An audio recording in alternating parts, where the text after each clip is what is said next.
आज जी उठने की सामर्थ्य से सारी मुर्दा चीजें जी उठे यीशु मसीह के नाम में। हर वो चीज जो मुर्दा है आपकी लाइफ में यीशु मसीह की सामर्थ्य से जी उठे। आमीन हो जाए, बरकत आपकी है। अपने हाथों को उठाओ। Thank you Jesus.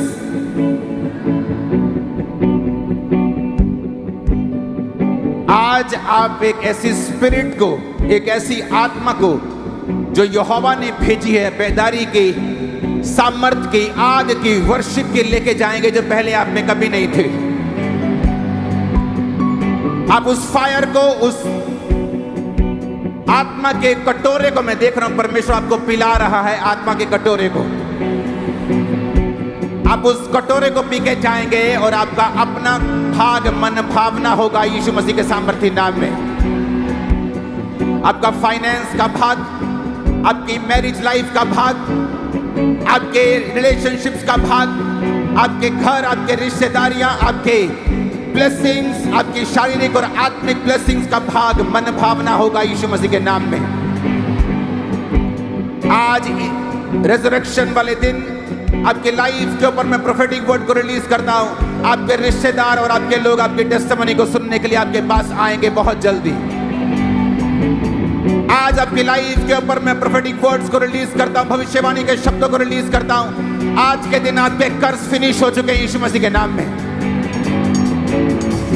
वो डिसअपॉइंटमेंट्स, वो निराशाएं, वो गरीबी के कर्ज, कमजोरी के कर्ज, वो थोड़ के कर्ज, घटी के कर्ज, they are finished in Jesus name। आज खुदाबंद की सामर्थ और आग एक एक जन पे उतरे। एंजल्स आपको टच करें, सब ब्रांचेस, सब ऑनलाइन राइट नाउ एंजल्स आपको छुए, खुदाबंद की प्रेजेंस आपको छुए। आप सेम ना जाएं यीशु मसीह के सामर्थी नाम में। मैं देख रहा हूं खुदाबंद का आत्मा आपको कटोरों को पिला रहा है। वो कटोरे आपको दे रहा है पीने के लिए। वो आत्मा के कटोरे में से आपको पिला रहा है राइट नाउ। उस कटोरे को पी जाओ यीशु मसीह के नाम में और भर जाओ यीशु मसीह के नाम में। उसके कामों को करने के लिए यीशु मसीह के नाम में, आगे बढ़ने के लिए यीशु मसीह के नाम में। आमीन हो जाए, बरकत तुम्हारी है चर्च।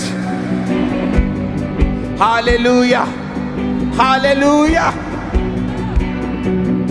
अपने हाथों को उठाकर बोलो, जितना वचन में सुनो, जितनी गवाहियां में सुनो, 100 गुना फलों को लेके आओ। प्रभु यीशु मसीह के सामर्थी नाम में हम मांगते। पूरी चर्च बोले आमीन। पूरी चर्च फिर से कहे आमीन। वॉलंटियर्स, पूरी चर्च, आप साउंड, हर बंदा आमीन बोले ऊंची आवाज में। अपने हाथों को उठाकर, अपने घुटनों के भार आकर, अपनी बाइबल को उठाकर, खुदावन जितना वचन मैं सुनूं, जितनी गवाहियां सुनूं, 100 गुना फलों को लेके आऊं। अंधकार की शक्तियां इसे चुरा ना सके। ऊंची आवाज में, ऊंची आवाज में।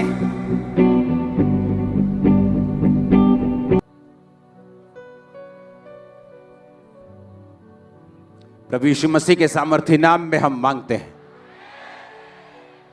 Happiest resurrection day church. Delay खत्म करो, क्वालिटी बढ़ाओ, इसका प्रेशर बढ़ाओ, ऊंचा करो, डिले खत्म करो।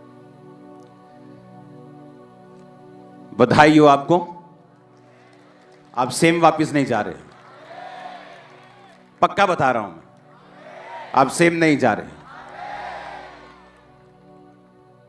पिछले संडे आप यहां मौजूद थे,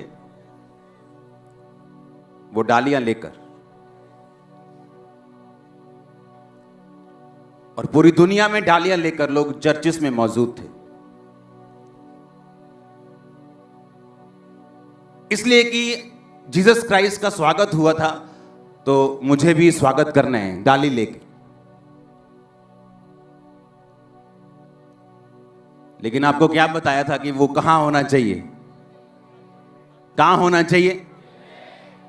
आपके हार्ट में उसका जन्म होना चाहिए, आपके दिल में वो होना चाहिए।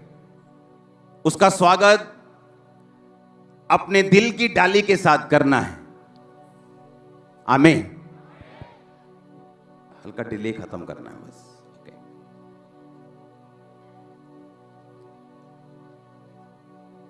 तो लोगों को समझ आया, अच्छा मुझे चर्च डाली लेके जाना है, इसलिए नहीं कि जीसस क्राइस्ट को वही डाली वाला स्वागत चाहिए। ये तो एक निशानी है कि मुझे जीसस क्राइस्ट का स्वागत अपने दिल में करना है, अगर मैं रियली कुछ चेंज होता हुआ देखना चाहता हूं।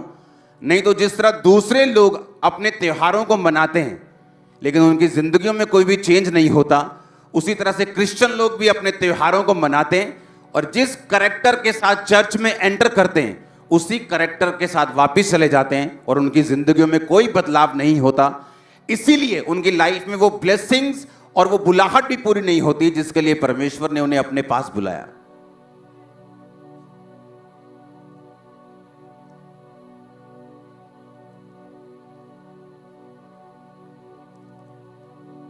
आज मम्मी ने कहा, ए बेटा आज ईस्टर है, अच्छा चर्च जाना है, आज कितनी जाना तू? चलो ठीक है मम्मी। और यार मम्मी ने क्या चर्च जाना, अज तेन पता ही है मैं ईस्टर वाले दिन ते क्रिसमस वाले दिन नहीं किते जाता, मैं हूं चर्च चलना। हाँ, और आज वो चर्च में आया।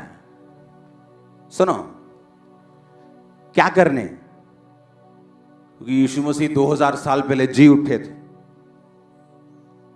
पर तू क्या करने है? मैनू मेरी मम्मी ने कहा,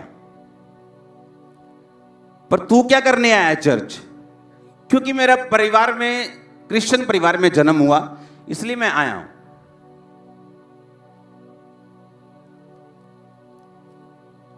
अच्छा, तू इसलिए आया, तेरा क्रिश्चियन परिवार में जन्म हुआ और आज ईस्टर है, तुझे परमेश्वर के घर में होना जरूरी है?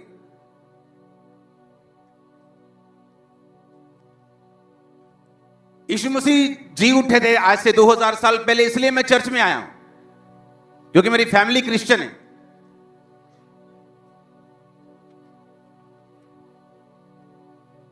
एक वचन को मैं पढ़ूंगा,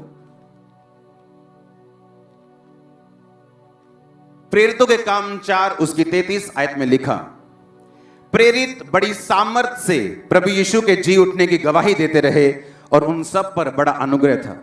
डिले खत्म करो, अपने पड़ोसी को बोलो, प्रेरित बड़ी सामर्थ से यीशु के जी उठने की गवाही देते रहे और उन सब पर बड़ा अनुग्रह था। प्रभु यीशु मसीह जी उठे और बाइबल कहती कि प्रेरित बड़ी सामर्थ से यीशु मसीह के जी उठने की गवाही देते रहे। किस बात की गवाही? आज आप चर्च में क्यों हैं? यीशु मसीह जी उठे, लेकिन क्यों जी उठे? वो जी उठे 2000 साल पहले जी उठे, लेकिन क्यों? वाई? वो डाली लेके चर्च में आना जरूरी है कि अपने जीवन के अंदर, हार्ट के अंदर जीसस को लेके जाना और उसके अनुसार जीना जरूरी है। अब बाइबल कहती वो यीशु मसीह के जी उठने की गवाही देते रहे। जहां भी जाते थे जी उठने की गवाही किस तरह से देते थे, अभी आपको मैं बताता हूं। लिखा उन सब पे बड़ा अनुग्रह था और यीशु मसीह के जी उठने की वो गवाही देते थे। कैसे? ये टेस्टिमनी को हम सुनेंगे, आपको फिर मालूम होगा यीशु मसीह के जी उठने से क्या हुआ आपकी लाइफ में। क्योंकि आप सिर्फ एक त्योहार मनाने के लिए चर्च में नहीं आए।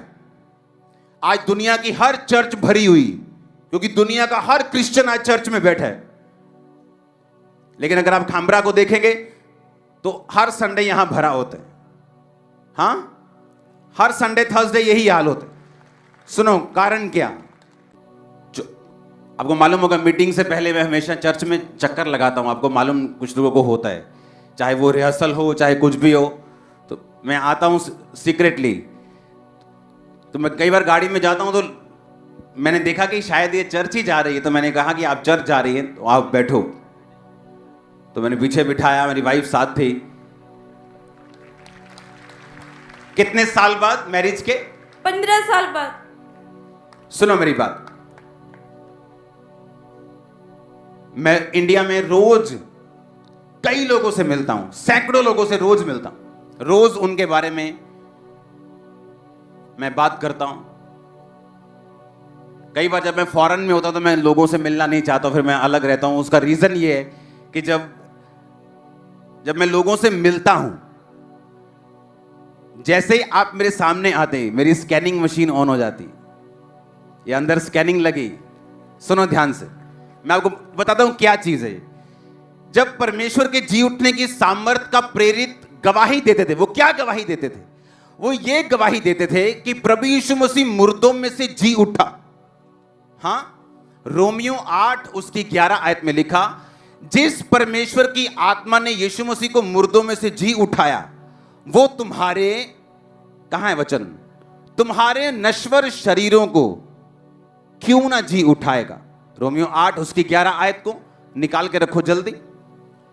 तो वो टेस्टिमनी क्या देते थे कि परमेश्वर का आत्मा जिसने यीशु मसीह को मुर्दों में से जी उठाया, वो तुम्हारे मरे हुए गर्भ को, मरे हुए बिजनेस को, मरी हुई लाइफ को, मरे हुए फाइनेंस को, मरे हुए परिवार को वो क्यों ना जी उठाएगा। और जब वो टेस्टिमनी देते थे प्रेरित, जब प्रेयर करते थे, तो लोग चंगाई को पाते थे, दुष्ट आत्मा से छुटकारे को पाते थे, फाइनेंशियल ब्लेसिंग्स को, और अपनी जिंदगी में से वो शैतान को निकलता हुआ और परमेश्वर के जी उठने की गवाही को पाते थे। यह मतलब था कि प्रेरित जी उठने की गवाही देते रहे, यानी जब वो लोगों से बात करते थे, लोगों पे प्रेयर करते थे, लोगों को प्रैक्टिकली मालूम होता था कि मेरी जिंदगी में परमेश्वर ने काम किया और मैं जी उठा हूं। होता क्या है, सुनो, जब कोई भी व्यक्ति, अगर आप मेरे साथ किसी भी वजह से अटैच हैं, फोन पे या सामने आप आएंगे, तो परमेश्वर मुझसे बात करेगा आपके लिए। सुनो मेरी बात, और मैं चुप करके रहने वाला नहीं हूं। मुझे जो परमेश्वर ने कहा, इसलिए आपने बहुत सारे मेरे सन जो हैं उनकी टेस्टिमनी सुनी होगी, जो पास्टर्स हैं, कि आप, इन्होंने मुझे वर्ड दिया, मैंने एग्जैक्ट वर्ड फॉलो किया, आज मेरी चर्च 20,000 क्रॉस कर गई। कोई बोलता है आज मेरी चर्च 10,000 क्रॉस कर गई, सिर्फ 2 साल में मेरी चर्च 5,000 क्रॉस। आपने वर्ड दिया, क्योंकि जैसे ही आप सामने आएंगे, वो जी उठने की सामर्थ जो है वो आपके लिए काम करेगी। मेरी बात समझ रहे कि नहीं आप? क्योंकि मैं जैसे ही आपको देखूंगा, मुझे मालूम होगा आपको क्या करना है, आपको कौन सा स्टेप लेना है। क्यों? बाइबल कहती प्रेरित जी उठने की गवाही को देते रहे। परमेश्वर के जी उठने की टेस्टिमनी क्या है? कि तुम्हारी लाइफ जो मुर्दा है, वो फाइनेंस है, बॉडी है, तुम्हारा ब्लड है, हड्डियां है, तुम्हारी फैमिली है, तुम्हारा बेटा है, वो तुम्हारी सेवकाई है, वो जी उठेगी यीशु मसीह के नाम। इस रेजरेक्शन डे का मतलब क्या है? उसका मतलब भी यही है। अगर निकाला है वचन तो जल्दी से निकालना। रोमियो 8 उसकी 11 आयत, यदि उसी का आत्मा जिसने यीशु को मुर्दों में से जिलाया तुम में बसा हुआ है, अपने पड़ोसी को बोलो, अगर वो तुम में बसा हुआ है तो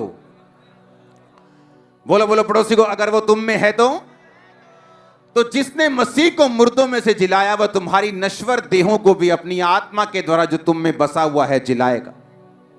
आमीन। अब मुझे नहीं मालूम कि ये कब की टेस्टिमनी है, क्योंकि मैं लोगों से मिलता हूं, तो मैंने इसको देखा होगा, बहन को खड़ी है, चर्च की है, तो गाड़ी रोकी होगी, आजा भाई बैठ जा, गाड़ी खाली है, चल मैं और मेरी वाइफ से बात कर रही, मेरे बेबी नहीं, डोंट वरी, ओके, खुदावंद ब्लेस करेगा। कुछ हफ्तों बाद प्रेग्नेंट, आज 15 साल के बाद। सुनो, और प्रेरित भी क्या करते थे? वो यही काम करते थे। वो खुदावंद के जी उठने की क्या बोल रहे थे? गवाही बोल रहे थे। कैसे? प्रैक्टिकली। सिर्फ वो त्योहार की तरह ईस्टर को नहीं मना रहे थे कि यीशु मसीह जी उठे, आज मुझे चर्च में जाना है क्योंकि यीशु मसीह जी उठे थे। उसने कहा वो इसीलिए जी उठा ताकि वो जब स्वर्ग में जाए अपनी आत्मा को तुम्हारे लिए भेजे। अब उसका आत्मा जिसने यीशु को मुर्दों में से जी उठाया, अगर तुम में बसा है तो, अगर, इफ, कंडीशन, जे ਤੁਹਾਡੇ ਚ ਵਸਿਆ है ता जे ਤੁਹਾਡੇ अंदर है ता, अगर तुम में, अगर तुम में बसा हुआ है तो, इसलिए मैं कह रहा हूं कि हम इसे त्योहार की तरह नहीं मनाएंगे कि आज मम्मी ने बोला कहीं और नहीं जाना तो मैं आ रहा हूं। हम इसे समझेंगे यीशु मसीह इसलिए जी उठा कि तुम्हारे मरी हुई चीजें जी उठें। कैसे? कैसे? सिर्फ एक त्योहार मनाने से नहीं।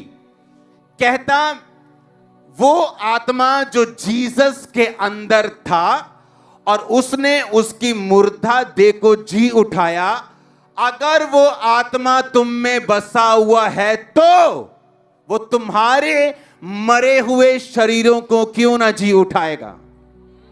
वो मरी हुई हड्डी हो सकती है, मरा हुआ गर्भ हो सकता है, मरा हुआ फाइनेंस हो सकता है, मरा हुआ परिवार हो सकता है, वो मरा हुआ स्पिरिचुअल लाइफ हो सकती है, वो कुछ भी हो सकता है। यीशु मसीह के नाम में वो जी उठेगा। आज की मीटिंग में आमीन ऊंचा चाहिए चर्च।